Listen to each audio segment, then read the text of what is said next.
Donc vendredi 16 février, PPI à 14h30, supérieur aux attentes, c'était fort probable, un peu comme le CPI. Petit à 18h, donc là, calendrier de la semaine. Donc là, les earnings, pas grand-chose sur cette journée. Donc la clé ici, c'est le bon sens. Le marché a encaissé deux mauvaises nouvelles. Mauvais CPI, mauvais PPI.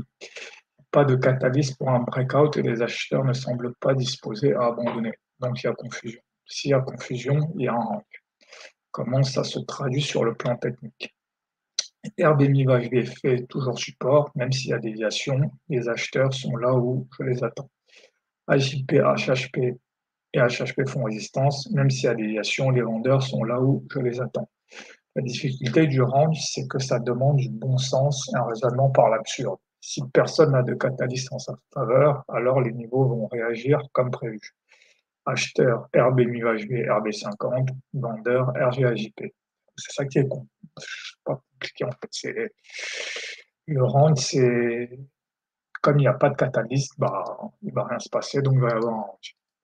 Donc en termes de trap, il y a une hésitation sur un RB50, mais c'est parce qu'il y a vraiment une confusion, parce qu'en même temps, il y a la thèse du rejet qui est valable et la thèse du rebond qui est valable.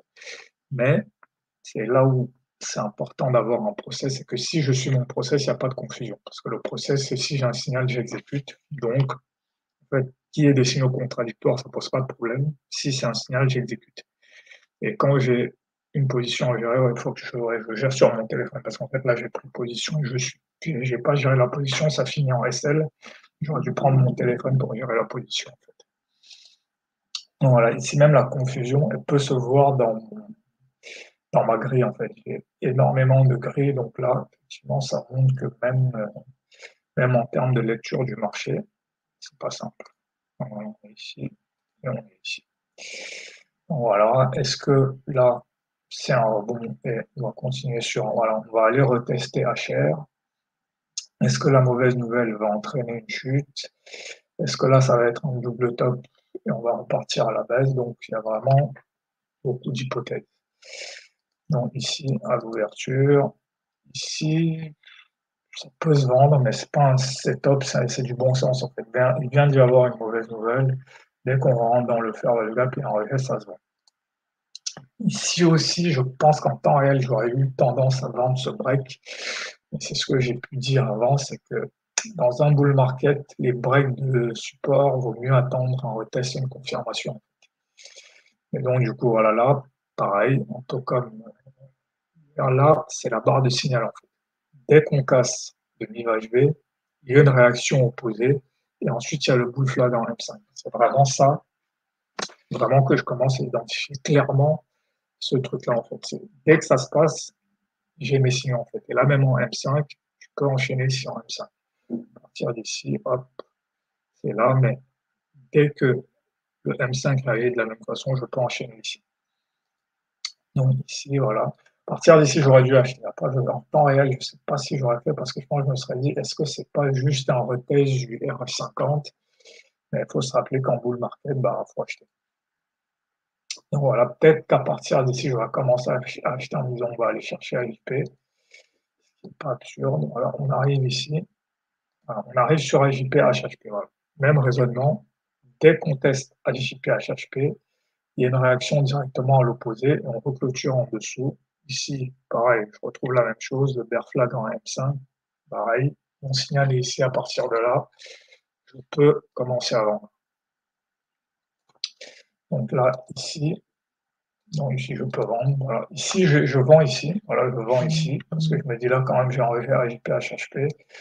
Je sors la moitié ici, parce que j'aurais dû sortir la totalité, parce que là, mon analyse c'était quand même que forte probabilité d'aller rechercher rejet HHP, AJP, forte probabilité d'aller rechercher des JP. C'est ici que j'hésite parce que là, effectivement, j'ai une vraie thèse, une vraie thèse de baisse, une vraie thèse de hausse, mais voilà, si je suis systématique, bah, j'ai un signal d'achat RB50 achat, je le rajoute ici, en me disant que bon, peut-être que finalement, il va y avoir une leg 2 où on va aller chercher cette zone. C'est là où j'aurais dû prendre mon portable pour gérer. Voilà, donc là, on revient tester ce fair value gap ici. Voilà, et là on se retourne. Bon là, je suis pas devant mes écrans, mais c'est à 20h30. J'aurais dû vendre parce que double top. Rejet HHP, AJP à nouveau. Et là, on retourne là, on va chercher, voilà. Et même ici, jusqu'ici, bon là il est 21h, mais même ici, RR1 test BJP, c'était un bon signal aussi parce que finalement ici, on vient ici. Donc, faut que j'étudie plus en détail ces ranges HBH là, BHB, voir est-ce qu'il y a une signature, est-ce qu'il y a un truc particulier qui les annonce, parce que c'est pas simple à trader en fait. Mais faut que j'analyse, voir s'il y a pas une grille pour les trader. Mais bon là quand même j'ai le double top ici. À partir d'ici j'aurais pu vendre à 20h, 20h45. Ouais, les ventes se débouclent souvent assez tardivement en fait. Ouais, ça aussi c'est un truc important. Je peux retrouver ça même ici. C'est 19h15. Donc voilà. Après oui, le dos, ouais, pas fait, sur le dos, le Nasdaq, c'est à peu près c'est la même chose en fait. On retrouve le même signal sur le dos et le Nasdaq, donc là rien de particulier. C'est juste ici le RB50 qui ne part pas sur une leg 2. Et ici sur le reversal, il aurait fallu penser à revendre en disant que c'est un double top. Voilà.